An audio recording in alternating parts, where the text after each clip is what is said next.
विद्यार्थी मित्रांनो, माझे नाव श्रेयश मारुती कवडे, मी कवडे अकॅडमीचा संचालक आहे.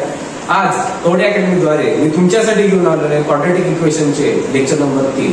आपण जुन्या लेक्चर्स मध्ये बघितले की क्वाड्रॅटिक इक्वेशन काय असतात, ते सॉल्व्ह करण्याचे काही मेथड्स आहेत. आपण फॉर्म्युला मेथड बघितलेली, बाय कम्प्लिटिंग स्क्वेअर मेथड बघितलेली. आज आपण लेक्चर नंबर 3 याच्यामध्ये आपण बघणार आहे ते आहे solving quadratic equation by formula method. Formula मेथडने आपण एखादं क्वाड्रॅटिक इक्वेशन कसं सोडवणार, इक्वेशन कसं सोडवलं पाहिजे ते आपण या लेक्चर मध्ये बघणार नाही. पहिलं बघा की solution of quadratic equation by formula method. Solution जेव्हा आपण काढतो ते कसं काढलं जातं, आपलं स्टँडर्ड इक्वेशन आपल्याला माहिती आहे काय, ax² + bx + c = 0. याच्यामध्ये आपण इक्वेशन पुन्हा एकदा थोडं सांगतो. जो आपला जे क्वाड्रॅटिक इक्वेशन असतं त्याच्यामध्ये जी डिग्री असते ती असते 2. हायेस्ट डिग्री म्हणजे काय, की त्यामध्ये जे व्हेरिएबल आहे, जी व्हेरिएबल याच्यामध्ये एकच आहे व्हेरिएबल, ते म्हणजे आहे x, आणि त्याची मॅक्सिमम इंडेक्स असते ती किती असते 2. म्हणजे x², नंतर x येतं, नंतर x ची जी इंडेक्स असते ती 0, म्हणजे ते x काय निघून जातं. म्हणजे ax² + bx + c हे आपण स्टँडर्ड इक्वेशन बघितलेलं. तर त्याच्यामध्ये आपल्याकडे एक a असतो, b असते आणि c असते, बरोबर. मग त्याच्यावर फॉर्म्युला आहे आपल्याकडे काय, -b ± रूट मध्ये b² - 4ac भागिले 2a. आता ह्याच्यामधील जो हा b² - 4ac रूट मध्ये, पण रूट मधला नाही, आपण त्याच्या आधी घेतो b² - 4ac. ह्याला म्हणतात डिस्क्रिमिनंट.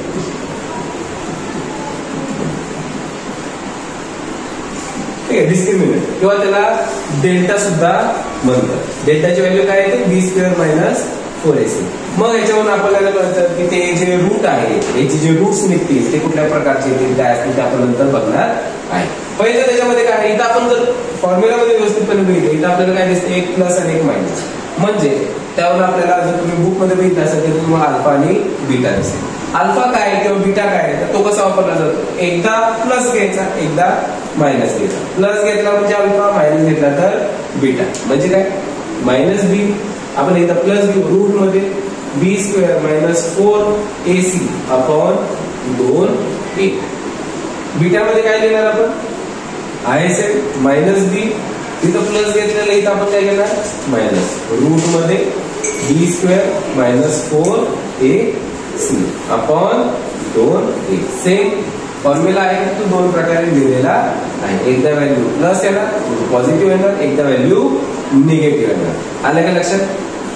एवढाच फॉर्म्युला आपल्याला युज करायचा व्यवस्थितपणे की आपलं झालं. एवढं फक्त व्यवस्थितपणे वापरता आलं. यामध्ये बी काय येणार आहे, एक्सचा जो अक्षर असणार, अंक असणार आहे तो काय येणार, बी येणार आहे. b² मध्ये पण तोच येणार, -4 × a × c. a इथे, c इथे भागिले 2a. याचा इथं जो अंक असेल तो. नेक्स्ट बघू आपण. सॉल्व एक्झाम्पल दिले, m² - 14m भागिले 13.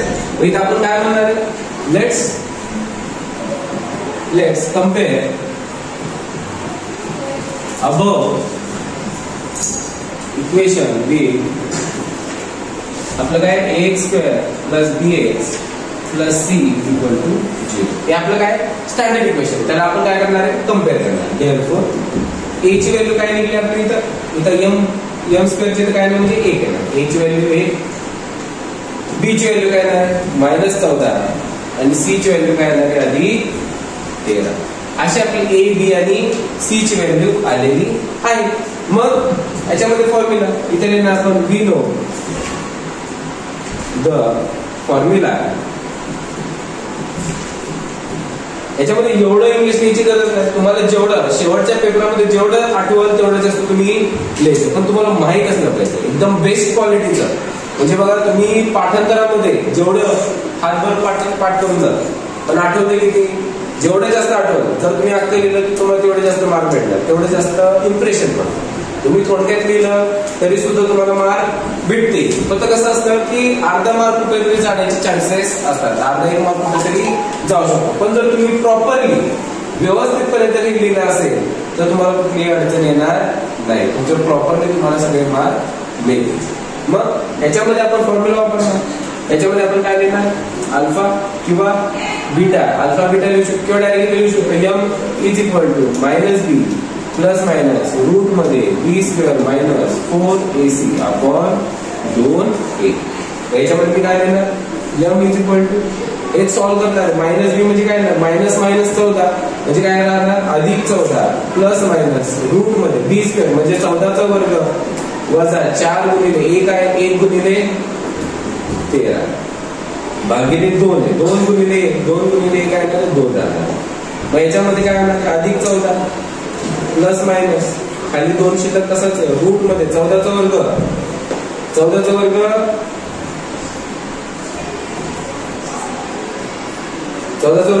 196 वजा 13 गुणिले 13 52. ठीक आहे. मग याच्यामध्ये काय करणार 96 मधून 52 गेले अधिक 14 प्लस मायनस भागिले 2 रूट मध्ये 196 मधून 52 गेले 6 तून 2 गेले 4 9 तून 5 गेले 4 1 तसा 144. बरोबर 144 आपल्याला वर्गमूळ काढता येतं. आपण काय केलं अधिक 14 प्लस मायनस 144 चा वर्गमूळ काय येणार आहे 12. जे 12चा वर्ग 144 असतं 144 चा स्क्वेअर रूट 12 असतं भागिले 2. आता ह्याच्यामध्ये घ्यायचं m इज इक्वल टू एकदा प्लस घ्यायचं एकदा मायनस घ्यायचं. m इज इक्वल टू अधिक 14 अधिक 12/2 m बरोबर अधिक 14 वजा 12/2. अशा प्रकारे आपण लिहिणार आहे. याची बेरीज करायची 14 12 26 भागिले 2 m ची व्हॅल्यू काय येणार आहे 13. m ची व्हॅल्यू किती आली 13. दुसरी m ची व्हॅल्यू काय येणार आहे 14 तून 12 गेले राहिले 2 m बरोबर काय येणार आहे प्लस 2. बरोबर अशा प्रकारे आपण उत्तर आले. फक्त एका वाक्यात लिहिणं गरजेचं आहे. आपण आन्सर लिहिणार बरोबर. इथं आपण काय लिहिणार आन्सर इथं आपण लिहिणार here we get the root here we get the root values of above equation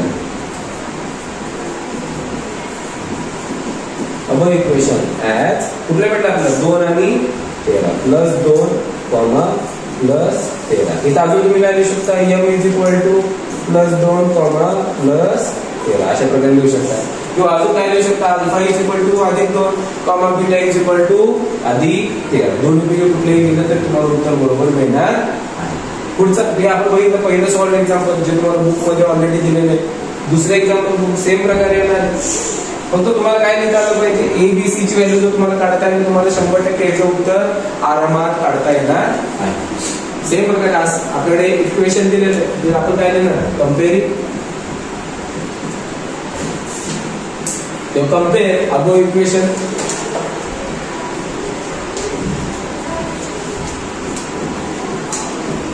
ये काय लिहिणार ax² plus bx plus c is equal to 0. इथे खाली लिहिणार आपण b घेत तो देअरफॉर लिहिलं तरी चालेल. a इज इक्वल टू काय 1 b इज इक्वल टू काय लिहिणार 10 आणि c इज इक्वल टू अधिक 2. ओके a b c ची व्हॅल्यू भेटली आपल्याला. पुढं इथे पुढं काय लिहिणार वी नो द फॉर्म्युला काय बोलणार वी नो द फॉर्म्युला.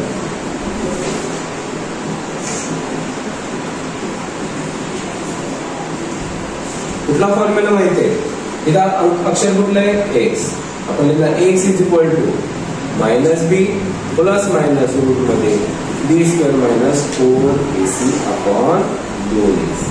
बस याच्यामध्ये काय लिहिणार आपण मायनस बी काय आला आपल्या इथं 10 मायनस 10 प्लस मायनस रूट मध्ये 10चा वर्ग वजा 4 गुणिले a किती 1 c किती आहे 2 1 गुणिले 2 भागिले 2 आहे 2 गुणिले 1 2 गुणिले 1 1. इथे काय लिहिणार मायनस 10 प्लस मायनस रूट मध्ये 10चा वर्ग 100 वजा 4 गुणिले 8 छेद 2 2 1 2. हे सॉल्व करणार आपण पुढे काय लिहिणार मायनस 10 प्लस मायनस 10चा वर्ग 100 100 मधून 8 गेले किती राहते 92 भागिले 2. आता प्रत्येक वेळी इथं रूट मध्ये 92 आलं म्हणजे काय त्याचं रूट निघतं का नाही. म्हणजे काय प्रत्येक वेळी तुमचं उत्तर चांगलं येईल याची गॅरंटी तुम्हाला रूट मध्ये येऊ शकतं. रूट मध्ये आलं म्हणजे किती झाली इरॅशनल नंबर झाला, इरॅशनल नंबर सुद्धा येऊ शकतो. असंच फक्त रूट चालेल, काय अडचण नाही. याची फोड कुठली बनते का,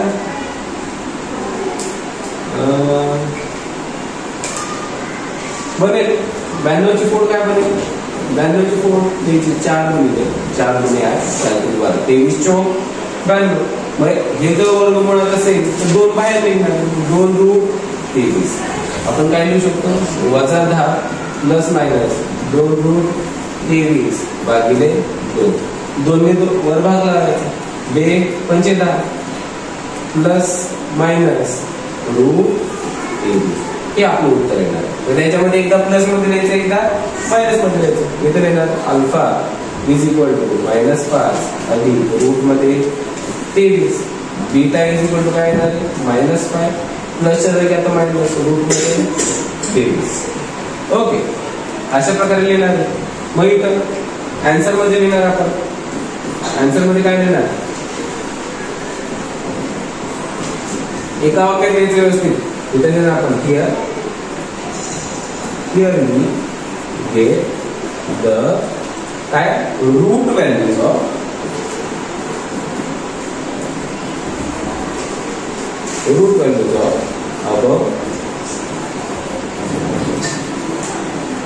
above इक्वेशन ॲज, इथं आपल्याला रूट व्हॅल्यू भेटते above इक्वेशनचं, वरती इक्वेशनचे काय म्हणू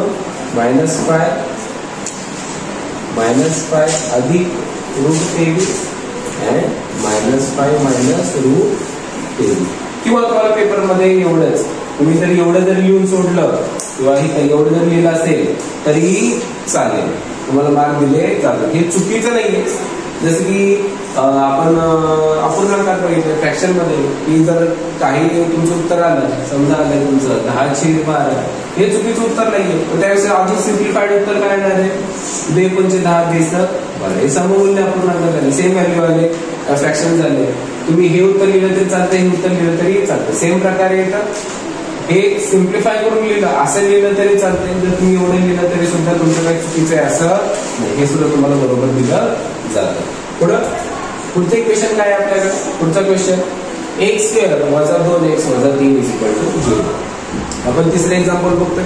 जर तुम्ही या चॅनलवर नवीन असाल तर लाईक करा, शेअर करा आणि सबस्क्राईब करा. तुम्ही जर व्हिडिओ बघताय मला एकदा लाईक केलेलं दाखवा, मला दिसलं पाहिजे की बाबा तुम्ही किती जण व्हिडिओ बघताय, तेव्हा मला थोडा अंदाज येईल आणि तुम्ही लाईक केल्यानं मला पण थोडासा आनंद होईल. पुढे बघा, इथं पण सेम प्रकारे अगोदर जसं केलेलं सेम प्रकारे इथं आपण काय म्हणणार आहे, comparing above equation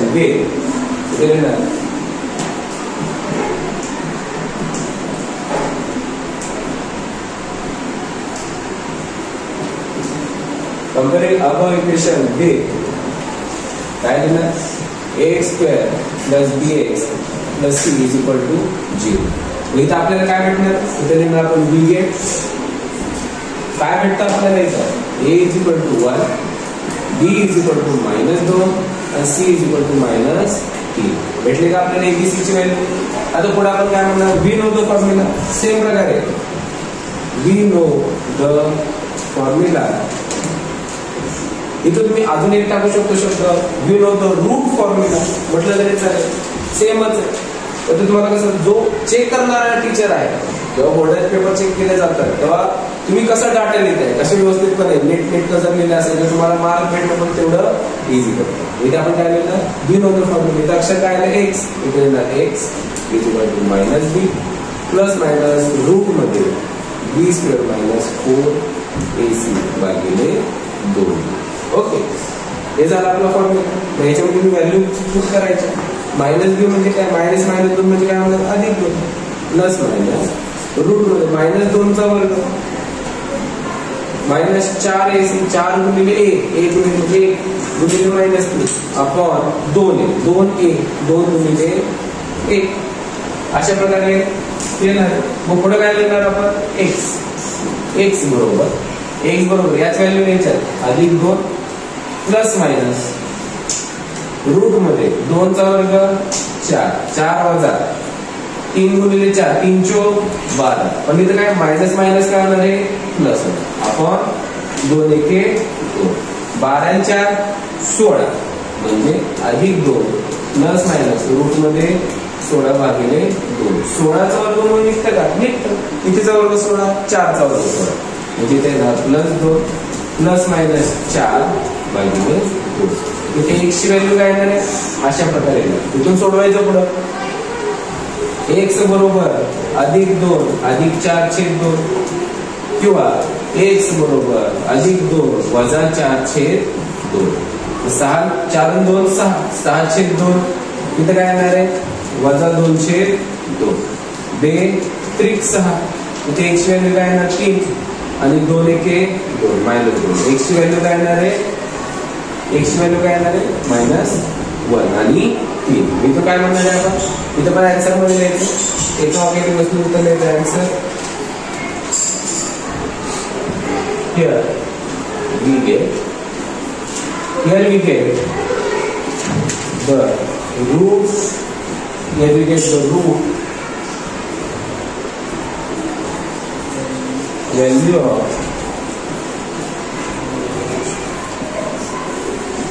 above equation. Here we get the value of above equation as x is equal to -1, 3. ठीक आहे. जे आन्सर आले त्याला अंडरलाईन करणं गरजेचं आहे. हा आपण तिसरा क्वेश्चन बघितला. आपण बघू चौथा क्वेश्चन. चौथा आणि पाचवा क्वेश्चन कसा? आपण याच्यामध्ये मी ऑलरेडी रेडीमेड घेतलेलं आहे, तुमच्या बुक मध्ये दिलेलं आहे. सेम प्रकारे आपल्याला दिलं 25x² + 30x + 9 = 0. मग comparing the equation with ax² + bx + c आपलं स्टँडर्ड इक्वेशन. स्टँडर्ड इक्वेशन म्हणून आपल्याला काय वाटतं? a ची व्हॅल्यू 25 भेटली, b ची 30 भेटली, c ची 9. मग आपण आता बुक मधील मेथड नुसार काय पहिल्यांदा ते डिस्क्रिमिनंटची व्हॅल्यू काढतात. म्हणजे काय? डेल्टाची value. Delta is equal to असे लिहिलं तरी चालेल. Delta is equal to b² - 4ac.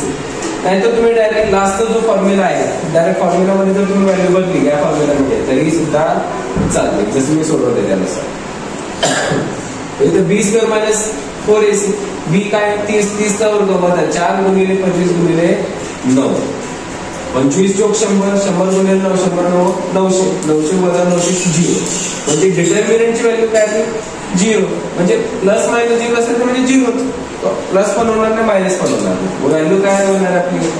दोन्हीची व्हॅल्यू काय येणार आहे? सेम. 30/50 - 30 म्हणजे -3/5. दोन्हीची व्हॅल्यू काय आहे आपली? -3/5 आलेली आहे. That is the both of the roots are equal. दोन्ही रूट्स काय आहे? इक्वल आहे. Also note that 25x² + 30x + 9 = 0 means 5x + 3चा वर्ग. म्हणजे दोन रूट इक्वल कधी येतात? जेव्हा ही काय असते? वर्ग राशी असते. वर्ग राशी म्हणजे तो कुठल्या तरी पदाचा काय असतो? स्क्वेअर असतो. तेव्हाच काय होतं की त्याची जे रूट्स असतात ते काय येतात? त्यांनी इक्वल येतात. दोन्ही सेम येतात. -3/5 इथून -3/5. मग आपण नंतर बघणार आहे nature of the roots. Next lecture मध्ये आपण बघणार आहे nature of the roots. Equation बघूनच सांगता आलं पाहिजे की रूट्स कसे येतील, की दोन्ही सेम येतील का किंवा वेगवेगळे येतील किंवा त्याचे रूट्सच निघणार नाही हे आपण बघणार. पुढे चौथे पाचवं equation x² + x + 5 = 0. x² + x + 5 comparing equation with ax² + bx + c = 0. a ची व्हॅल्यू 1 आली, b ची 1 आली, c ची 5 आली. मग याच्यामध्ये व्हॅल्यू पुट करायची. b² - 4ac. डिस्क्रिमिनंटची व्हॅल्यू काय आहे आपल्याला? -19. पूर्ण सोडवल्यावर पूर्ण व्हॅल्यू किती आली? -19. आता -19 चं रूट निघतं का? तर निघत नाही. जेव्हा तुम्ही आकडेवारीमध्ये जाणार तेव्हा हे बघणार आहे की हे कसं सॉल्व्ह केलं जातं. कॉम्प्लेक्स नंबर हा तुम्हाला एक वेगळा टॉपिक आहे. पण तोपर्यंत काय आपलं हे उत्तर निघत नाही. म्हटल्यानंतर काय होणार? हे मायनस आहे म्हटल्यानंतर रूट मध्ये 19 -19 is not a real number. हा रिअल नंबर आहे का? नाही. रिअल नंबर पेक्षा रिअल मध्ये तो येत नाही. Hence the roots of the equation are not real. हा रिअल नंबर नाहीये, वास्तव संख्या नाहीये. त्याच्यामुळे त्याचे जे उत्तर येणार आहे ते सुद्धा वास्तव मध्ये नसणार आहे. त्यामुळे काय म्हणणार आहे? The equation are not real. Okay. अशा प्रकारे आपण सगळे सॉल्ड एक्झाम्पल बघितलेले आहेत. नेक्स्ट लेक्चर मध्ये आपण त्याचा प्रॅक्टिस सेट बघणार आहे. मग प्रॅक्टिस सेट साठी तुम्ही तयारी करून थोडासा गड्याखालचे काही प्रश्न वाचून घ्या. आशा आहे की तुम्हाला व्हिडिओ आवडला असेल. त्यासाठी नक्कीच लाईक करा, शेअर करा आणि सबस्क्राईब करा. चॅनलला नवीन असाल तर सबस्क्राईब करा आणि बेल आयकॉन दाबा. ठीक आहे, धन्यवाद.